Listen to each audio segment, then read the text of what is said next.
Presenting Solitude Education app, available on Google Play Store. Download now. Hello friends, welcome to the solitude education. Now steel का lecture series पढ़ रहे हैं बच्चे हम, riveted and bolted connection SSC mains के लिए। उसी series का बच्चे नेक्स्ट क्वेश्चन। ये क्वेश्चन की अगर मैं बात करता हूं तो this question is also coming in your examination. आपके एग्जाम में आया हुआ क्वेश्चन है। 2008 के अंदर आया था एसएससी जी 2008 के अंदर। 12 नंबर का ये प्रॉब्लम था। बड़ा आसान सा प्रॉब्लम है, पढ़ो ध्यान से क्वेश्चन को। क्वेश्चन क्या है? Find the suitable pitch for single riveted lap joint. ठीक है, आपको पिच की वैल्यू पता करनी है, यानी कि स्मॉल पी का वैल्यू कितना है ये आपको पता करना है। ठीक है, आपको पिच की वैल्यू पता करनी है for single riveted lap joint. क्या मतलब होता है सिंगल रिवेटेड लैप जॉइंट का? मैं ऑलरेडी बता चुका हूं। सिंगल रिवेटेड लैप जॉइंट का मतलब बच्चे ये होता है कि भाई जैसे कोई भी कनेक्शन का रखा है तो कनेक्शन में केवल एक ही लाइन ऑफ बोल्ट है, उसके अलावा कोई भी लाइन नहीं है। क्लियर है? For the plate 1 centimetre thick, 1 centimetre बोल लो या 10 mm बोल लो, बात एक ही है। तो दो प्लेट है, दोनों प्लेट को 10 mm की दो प्लेट है, उनको आपस में कनेक्ट किया गया है लैप जॉइंट से, और उसमें केवल एक ही लाइन ऑफ बोल्ट है, यानी कि सिंगल रिवेटेड है। If sigma T 150, sigma T obvious सी बात है टेंसाइल स्ट्रेंथ है, sigma S is the shearing strength and sigma B is the bearing strength है। WSM का ये आपका क्वेश्चन है। क्लियर है? चलो, पिच पता करनी है। तो पिच जब भी मैं कनेक्शन बच्चे डिजाइन करता हूं तो कनेक्शन को डिजाइन करने के लिए मेरे को एक बात अच्छे से पता रहती है, क्या? कि जो मेरी टेंसाइल स्ट्रेंथ होती है प्लेट की, वो रिवेटिव वैल्यू के बराबर होना चाहिए।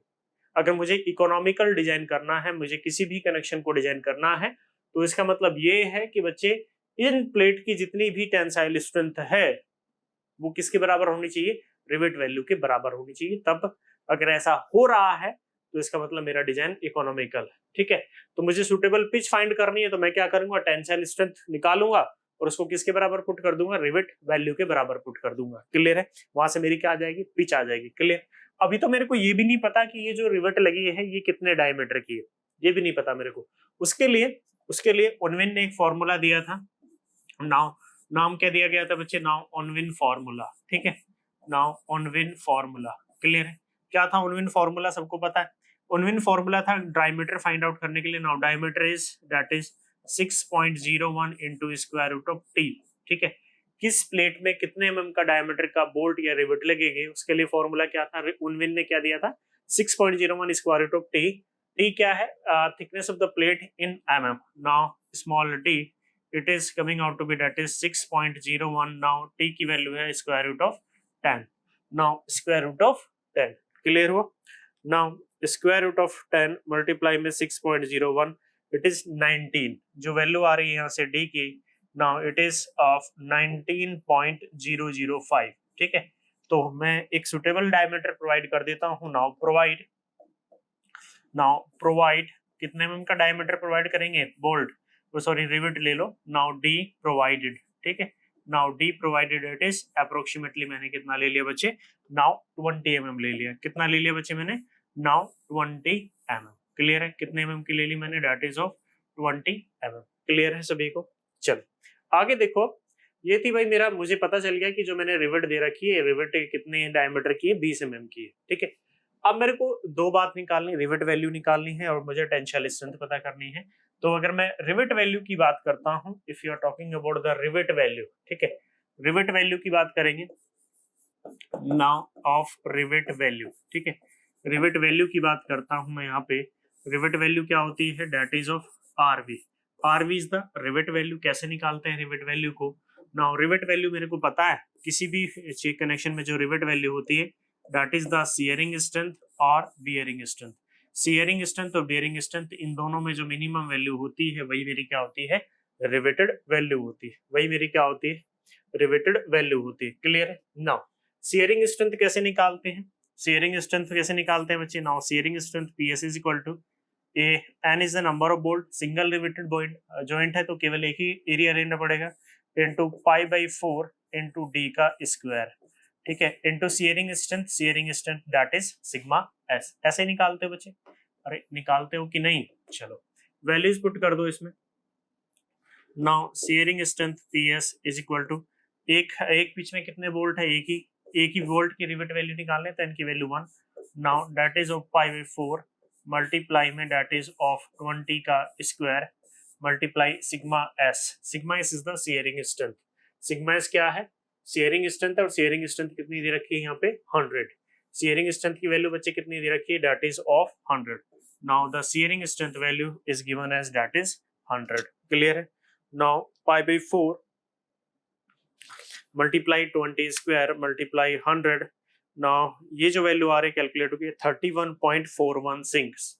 जो शेयरिंग स्ट्रेंथ आ रही है पीएस की जो वैल्यू आ रही है that is coming out to be of 31.416। Clear है, इतने किलोन्यूटन। ठीक है, जो शेयरिंग स्ट्रेंथ की जो वैल्यू आ रही है वो कितनी आ रही है 31.416 इतने किलोन्यूटन। क्लियर है। दूसरा मेरा टास्क दिया हुआ है that is the bearing strength. That is the bearing strength, bearing strength PB. Bearing strength क्या, बियरिंग एरिया। बियरिंग एरिया कितना दिया है डी इंटू टी, ये मेरा बियरिंग एरिया होता है, into bearing stress sigma B, यही दे रखा है। Now bearing strength sigma PB is equal to diameter कितना है बच्चे 20, थिकनेस कितनी दी है 10 mm इंटू बियरिंग स्ट्रेंथ। ठीक है, बियरिंग स्ट्रेंथ की बात करते हैं। नाउ बियरिंग स्ट्रेंथ कितनी दे रखी है दैट इज 300। ठीक है, जो बेयरिंग स्ट्रेंथ की वैल्यू है वो कितनी दे दी बच्चे, नाउ इट इज ऑफ 300। वो कितनी दे रखी है 300, तो 20 मल्टीप्लाई में 10। नाउ 20 मल्टीप्लाई में 10 मल्टीप्लाई में 300, ये कितना आ गया 60 किलो न्यूटन। न्यूटन में आएगा, 10⁻³ से मैंने डिवाइड कर दिया, तो जो पीवी की वैल्यू आ रही है that is coming out to be of 60। PV की वैल्यू बच्चे यहाँ से कितनी आ गई, नाउ 60 किलो न्यूटन। यहाँ से आपकी पीवी की जो वैल्यू आ गई है that is of 60 kilo newton. Clear हुआ। मेरे को निकालनी है रिवेट वैल्यू। ठीक है, मेरे को क्या निकालना है बच्चे, we have to calculate the rivet value. Rivet value क्या होती है, नाउ पीएस और पीबी मिनिमम। पीएस कितना दिया है, नाउ 31.416 इतने किलो न्यूटन। पीबी की वैल्यू कितनी दी है that is of 60 kilo newton. यानी कि मुझे इन दोनों में से मिनिमम वैल्यू सिलेक्ट करनी है। मेरे को क्या लेना है, मेरे को इन दोनों का मिनिमम वैल्यू लेना है। क्या लेना है, इन दोनों का मिनिमम वैल्यू लेना है। तो जब मैं मिनिमम लूंगा तो यहाँ से जो मेरी रिवेट वैल्यू आएगी, now rivet value it is of 31.416। ठीक है, तो बच्चे जो रिवेट वैल्यू आ रही है मेरी, now rivet value it is coming out to be of 31.416 इतने किलो न्यूटन। क्लियर है, रिवेट वैल्यू कितनी आ जाएगी, नाउ 31.416 किलो न्यूटन। ये मेरी क्या आ गई, रिवेट वैल्यू आ गई। समझ में आया, ये बच्चे मेरी क्या आ गई, रिवेट वैल्यू। और इकोनॉमिकल डिजाइनिंग के लिए मैंने, इफ इकोनॉमिकल डिजाइनिंग के लिए अगर मैं आपसे बात करता हूं तो मैंने एक बात बताई थी, फॉर इकोनॉमिकल डिजाइनिंग के लिए टेंसाइल स्ट्रेंथ किसके बराबर, रिवेट वैल्यू। तो टेंसाइल स्ट्रेंथ निकाल लेते हैं हम प्लेट की। Now tensile strength of plate, now tensile strength of plate, tensile strength of plate. Clear है। ठीक है, टेंसाइल स्ट्रेंथ दो बेसिस पे निकालूंगा मैं, एक मेरा ग्रोस एरिया यील्डिंग और दूसरा मेरा नेट एरिया ऑफ क्रैकिंग। चूंकि मेरे को बच्चे पिच निकालनी है तो मैं मिनिमम जो वैल्यू ले रहा हूँ वो ले रहा हूँ नेट एरिया ऑफ क्रैकिंग के बेसिस पे। ठीक है, on the basis of net area cracking. Clear. चलो अब इसमें देखो, नाउ टेंसाइल स्ट्रेंथ पर पिच लेंथ निकालना है तो P माइनस, एक पिच में एक रिवेट होती है, चूंकि डायमीटर कितना है 20, तो ग्रोस लेते हैं प्लेट के केसेस में, तो 20 प्लस 1.5 वैल्यू कितनी होगी, नाउ 21.5। थिकनेस कितनी है 10। ठीक है, तो ये कितनी आ गए, ये आ गया मेरा area in into stress. Tensile strength देखो, नाउ टेंसाइल स्ट्रेंथ की अगर मैं बात करूं तो ये क्वेश्चन में कितनी दे रखी 150। Now the tensile strength is given as that is how much, that is 150। तो टेंसाइल स्ट्रेंथ आपको दे रखी है दैट इज 150, इसको किलो न्यूटन में ले लो। नाउ 150 मल्टीप्लाई 10 यानी कि 1.5। Now the value it is given as 1.5 P minus 21.5, ये वैल्यू दे रखी है। ये मेरे टेंसाइल स्ट्रेंथ आ गई। अगर मुझे क्या करना है बच्चे, we have to do the economical design. ठीक है, for economical design.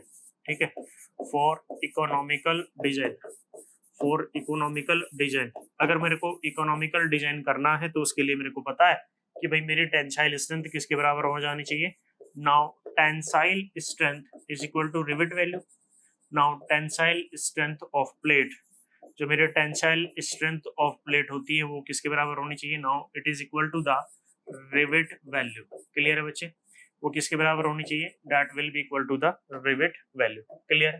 Now tensile strength कितनी है मेरे, नाउ टेंसाइल स्ट्रेंथ है that is of 1.5 P minus का 21.5, ये मेरी tensile strength. Now it is equal to rivet value, rivet value मेरी कितनी आ रही थी यहाँ से देखो 31.416। नाउ रिवेट वैल्यू में बच्चे दैट इज 31.416, यहाँ से इसको सॉल्व कर लो। नाउ 31.416 डिवाइडेड बाय 1.5, तो ये p माइनस का 21.5 it is coming out to be of 20.944। इसको सॉल्व करोगे तो प्लस 21.5, ये वैल्यू आ रही है 42.44।